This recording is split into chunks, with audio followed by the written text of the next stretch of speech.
আজ তো শ্রাবণের প্রথম সোমবার। আমি মহাদেবের তার পছন্দের জিনিস দিয়ে অভিষেক করিয়েছি। তার মধ্যে কি কি ছিল জেনে নাও একবার। ছিল ঘি, পৈতে। পৈতে তো বছরে একবার পরানো খুবই ভালো। তার সাথে ছিল অষ্টগন্ধা, চন্দন, ঘিয়ের প্রদীপ জ্বালানো।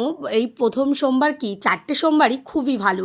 তার সাথে ছিল 4 রকমের পছন্দমতো ফুল, সাদা ফুল, নীলকণ্ঠ, কলকে, আর ছিল আকন্দ, আর ছিল দূর্বা, আর 11টি বেলপাতা এই সোমবারে লাগবে। প্রতিটি বেলপাতার ওপর অষ্টগন্ধা চন্দন বা চন্দন মিশিয়ে নিয়েছি।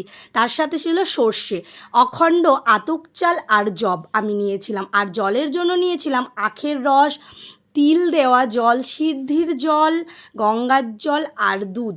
আর অভিষেকের জন্য নিয়েছিলাম দই, মধু, ঘি, চন্দন, আর নিয়েছিলাম অগ্র।